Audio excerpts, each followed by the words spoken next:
These stats is crazy.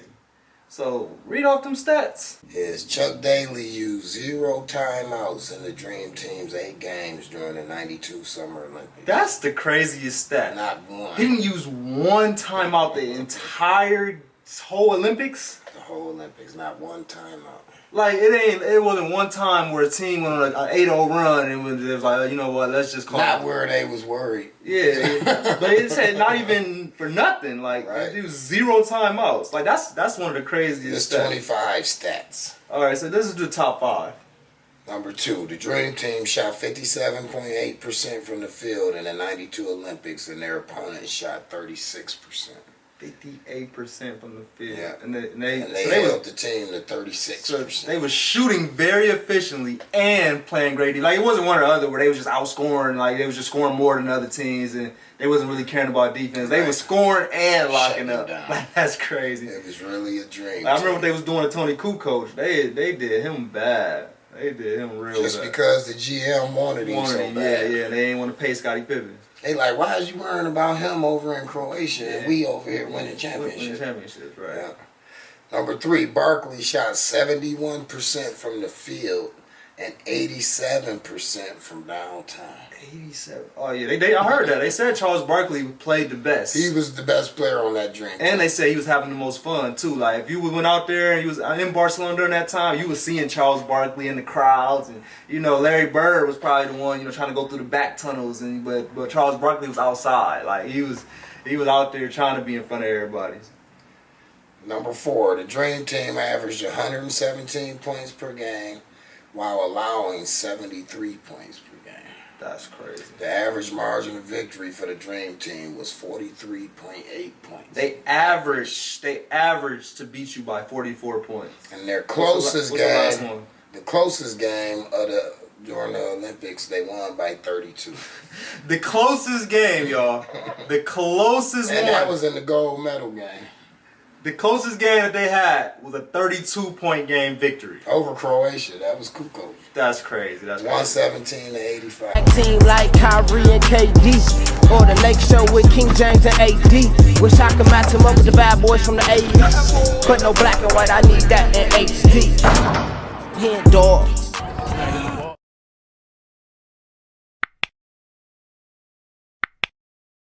Yo, what's good, y'all? It's your boy HenDawg, and we back to it. You know how we do it. We got Big HenDawg again. I appreciate you for being on the channel once again. We just reacted to what did we just react to? The Bad Boys. The 80s, Like, just like a kind of like a summarize of the 1980s Pistons and where they started and how they ended. And now we got another video for y'all.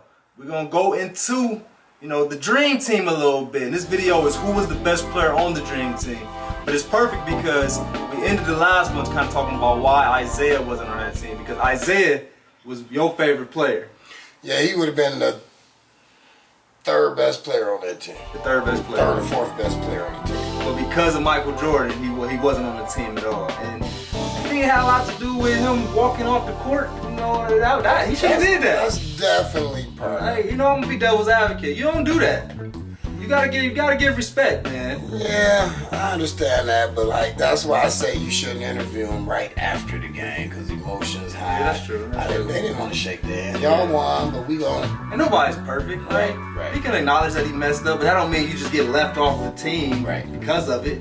As great as a team that was for him, if I always say if Magic, Michael, and Larry was on the team, Isaiah has to be on the team. Yeah, like it was petty that he walked off the court, but I feel like it's even more petty that they didn't put him on the team because of that. Yeah, that's even more petty. But I don't know, man. Wrongs don't make it right. Exactly. So let's get into this video. This is gonna probably it's not gonna really be talking about Isaiah too much. I think this is gonna be just about what they had on the Dream Team. So let's get into this video. We got who was the best player on the Dream Team.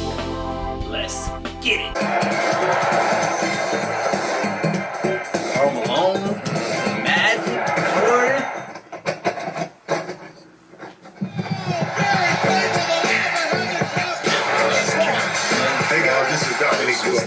This is like the intro. My dude, Sean Davis. Basketball time. Hey, What's up, this is Matt Barnes. If you're an old school NBA fan like I am, try to kiss Shaq right check there. out the basketball time. I can never unsee that. I think he tried to kiss him. Hey, I don't know who it was. Old school NBA fan like I am, make sure you check out the basketball time machine with my man Sean Davis. Oh. Hey folks, how's it going? Welcome back to the Basketball Time Machine. My name is Sean David. Again, thanks for tuning in. Let's talk some old school NBA basketball. In today's episode, I want to take a look at the 1992 Dream Team, the original Dream Team. Not only talk about who I think was the greatest player on that team and the second best player on that team, but also give you some facts about the Dream Team, so everything involving the Dream Team. And if you watch the video to the end, you will see that I also spoke to Magic Johnson, who also gave me his opinion spoke to about Magic? the Dream Team. So make sure you watch the full video. And I would say enough said. Let's dive right into it.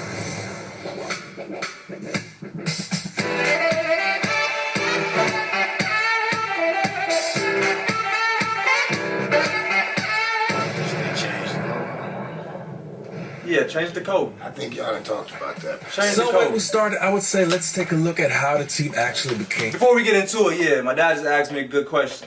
Do y'all think that the NBA logo should be changed?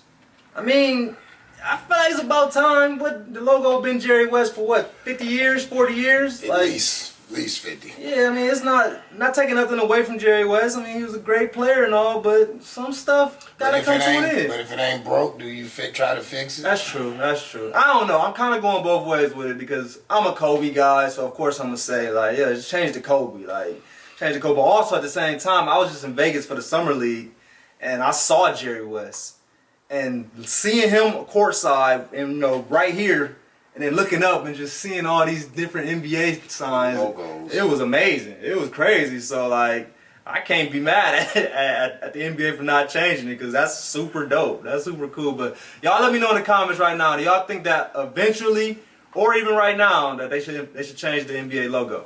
Let me know. The team. As most of you guys probably know, the 1992 Dream Team was the first professional basketball team the U.S. ever sent to the Olympics. Ever? Before, Yeah, the U.S. there's team all always college consisted players. of college players, who of course would later become mostly NBA players, but still were far away from being grown men. And most of the times, the college players were still good enough to bring home the gold medal. Until the year 1988, that is, when the U.S. lost against the golden generation of the Soviet Union and only brought home the bronze medal. To most Americans, this was really embarrassing. Now everything was... So, this was the first year ever he had the experienced NBA guys. NBA players. But that year before they lost, so even back then in the 80s and in the 70s, even though they had the college players, they were still winning. They were still winning, so it wasn't no I problem. think they lost in like 72. Okay, but mostly they were still winning with the college guys. Yeah. And then that 1 year when they lost, then it was like, okay, you know what? Let's bring the other guy. That's funny to me. They kind of bullies. Yeah, that's funny because it's like I can see if they kept losing or it was competitive year in year out. That one time, like nope, let's bring Jordan, let's bring Larry Bird, let's bring Magic. That's funny. That's was about to change. Finally, the U.S. was ready to send in their best players, much to the displeasure of many other countries. But even then, nobody knew how good that team, which would later be known as the They were Dream sending Team, their would pros. become. How they get mad? Have repeated. Let the party begin. After the legends of the 80s had lifted the league's profile to new heights, a fresh crop of players have blown the Coast to lid off. coast. Get out my way. Here's you. Ooh, Their talent 7-footer. and their charisma made them more than just Most basketball. overrated layup of all time. They were a new kind of star That's the most overrated dunk of all time. popularity transcended the game.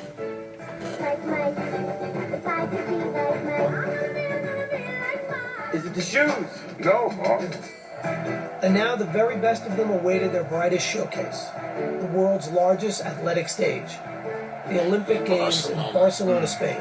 So let's take a look at the raw. Before Sean say what he got to say, is there anybody out there that know a little bit about Barcelona? I feel like that's one of the most, I've heard that it's one of the most prettiest, dopest cities ever.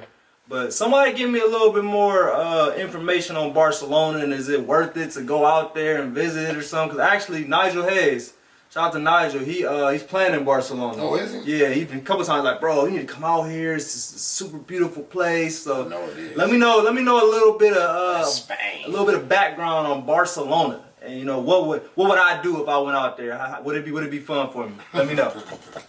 Roster, and I know that there are a couple of I mean, players somebody from missing who Barcelona easily could have been on that watching team, the like video. Isaiah For sure. Thomas and Shaquille O'Neal, but I think overall the team was pretty impressive. So we had Michael Jordan, Larry Bird, Magic Johnson, Chris Mullin, Clyde Drexler, John Stockton, Scottie Pippen, Christian Laettner, who was the So that's who Isaiah should took John Stockton's spot. Yeah, I mean, Stockton didn't even play 4 or 5 minutes a game. He said he was the only one who was able to just go outside and nobody noticed him. Right. He was just walking in the middle of the crowd of everybody and nobody was And like, probably they knew Laettner because he was dominant in college. and he was tall too. But he shouldn't have been on the dream Right, team. right. He shouldn't I have would been say definitely Isaiah should have took Stockton's spot. Yeah.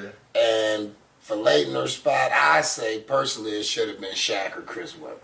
Because was they in college? It's like Yeah, Laettner? just like Laettner. Yeah, Okay. they took one college player. Oh, if they would have took had Laettner. Shaq too. But it's hard to say what they should have At that did. time. Because they won by 40 every game. Right, So it's right, like it's kind of right. tough. But that would have been amazing to see Isaiah right there and Shaq right there. That would have made this picture look even crazier. Or Chris Webber. Or Chris Webber. Okay, but yeah, he was going through it with the timeout and stuff. He was alright though. He was still dominant. Oh, I thought he might have been stressed out or something about that. Oh. No, because remember they beat him and Bobby Hurley and them beat the Dream Team and they. Oh, they and did. They scrimmaged. did. They did. I Yeah, forgot even though about they that. saying Daly kind of did it on purpose just to let them know that, you know, y'all not invincible, and you Right. see what they went ahead and did. Yeah. Average beating you by 40. And they said they ended up playing that same college group the next day, and they whooped them. They whooped them. But still, that is But I crazy. think that was a motivational tool. Oh yeah, that for Daly sure, used, for yeah. sure. But what could Daly do to make them lose?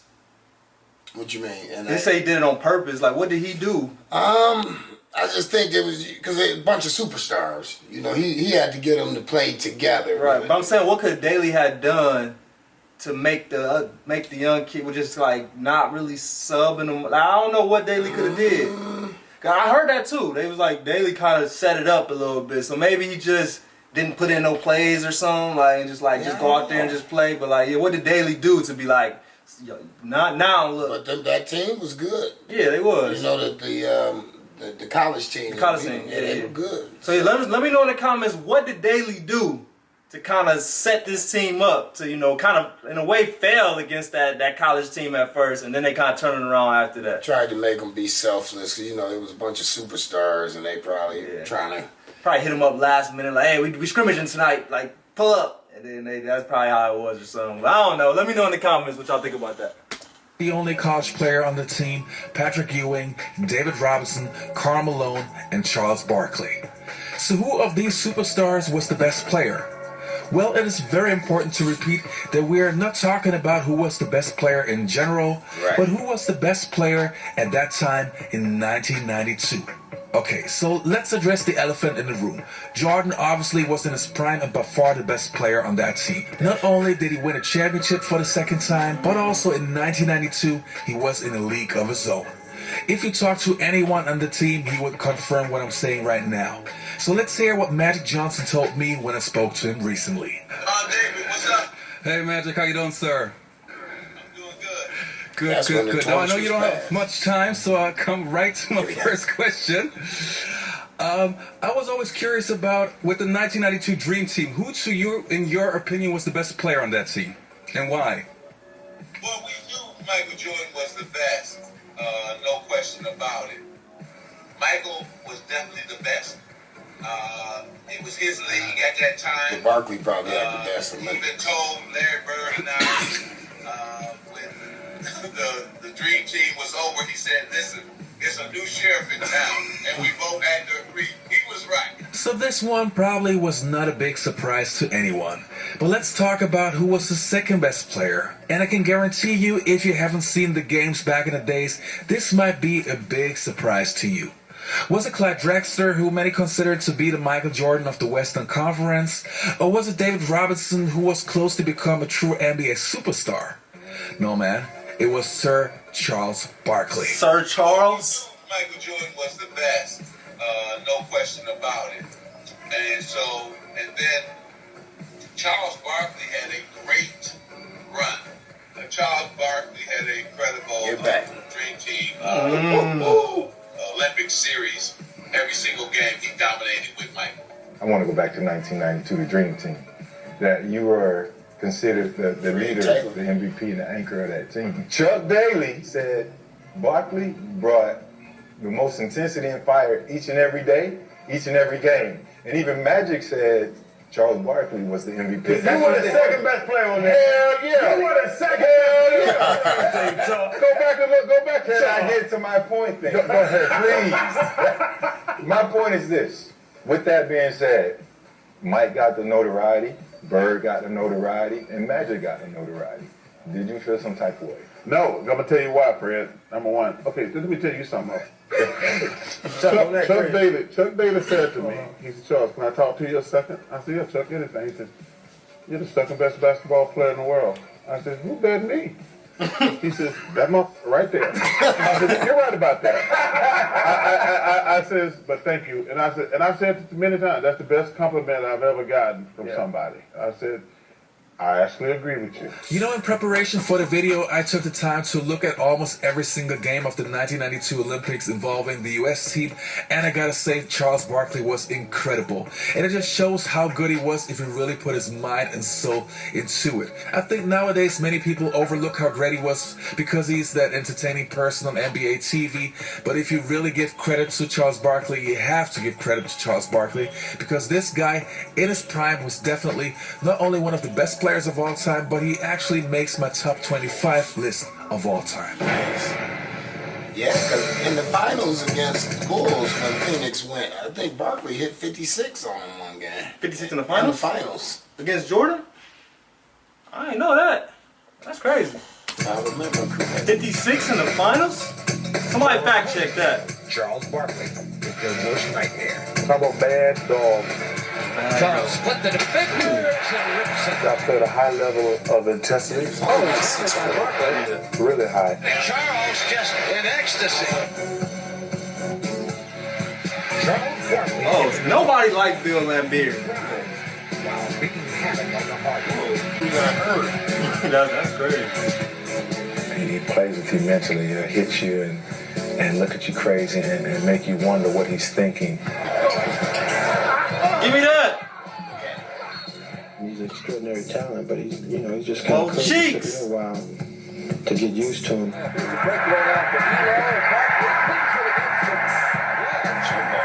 when you take a closer look, it becomes clear that there is a method to Barkley's madness. I work harder than anybody there. I mean, there may be people who work just as hard, but nobody works harder than I do. Standing just over 6 feet 4 inches tall, he's had to. Not blessed with the classic basketball body, Barkley has used his fiery intensity to develop a unique combination of physical skills that has changed all the rules. See, yeah, he give me Zion Williamson vibes, like a right-handed Zion, where it's like they're both kind of seem like they're a little overweight, but still athletic. Like, I didn't know that Charles Barkley was this athletic. I just thought he was like a very tough, just a tough guy. At this point, 10 times meaner than Zion. Yeah. Like, you got to get that fear factor a little bit. True dog. Zion, he's still smiling. Barkley wasn't smiling. He wasn't smiling, yeah. But just that sense of just like an undersized power forward that's big and still athletic at the same time. Like, it's like you normally get one or the other. You're gonna be super big and tough or super athletic. Not both. Like, not both, but I think you're right. I don't think Zion was nowhere near as tough as Charles Barkley. Or mean. Not yet. But I see it a little bit. But let me know what y'all think about that. He uses his gift very well. He plays the game a little different from anybody. 5 boards for Cliff Robinson. Whoops. The sucker play by Barkley. Does it work? Yeah, nice. How much do you know about Angola, the guy that you would be playing there? And I don't know anything about Angola, but Angola's in trouble. How did you feel in 1972 when the Soviet Union beat the United States in that wild game? Well, I had just flunked my entrance exam into kindergarten, so that was the only thing. That is entrance exam in kindergarten. This is like spring break in the ghetto. It was kind of just like hanging out of the big. Come on, man, hold the ball here. Hey, that was a good joke. Did you do that joke? Sometimes I dream that he is me. I just want to be like Chuck. I mean, like in the start mode. You know, looking back at the 1992 Dream Team, I just gotta say I'm so grateful that I had the opportunity and the chance to see them play. Even though I was a very young kid at that age, I already knew that I was watching something truly special. I mean, Michael Jordan, Charles Barkley, Patrick Ewing, David Robinson, Clyde Drexler, and even though Magic Johnson and Larry Bird weren't in their prime, I mean, they were players who rely on their basketball IQ anyway, they were still sensational, and I'm just so grateful. And if you have the chance, go on YouTube, watch the games. I can really recommend it to every one of you. This is not a waste of time. It is your time well spent. Anyway, you guys, I hope you enjoyed this episode. Don't forget to leave a like, subscribe to the channel, click the notifications button, and alright, shout out to Sean. I appreciate the video. That was another good one, but we want to end this one with a question. I always gotta ask a question at the end of it. And who are you taking? If you gotta choose one. You know, you the GM. You too. I want you to answer it too, and I want you to answer it. You the GM, and you only can pick out of these two players. Who you picking? Charles Barkley or Karl Malone? Who you grabbing? Who you grabbing? You already got your point guard that's out there. That's gonna give him the ball.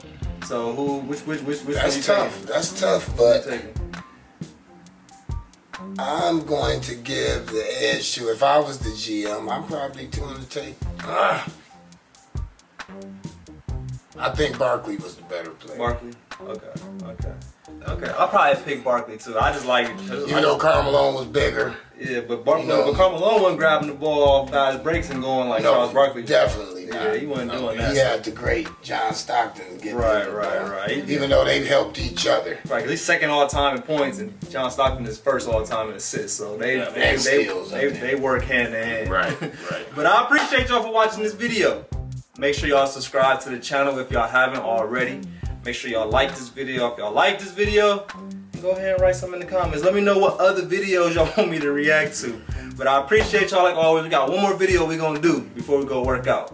But I appreciate y'all like always. We out. Oh, you wanna get it in? Then we out. We out.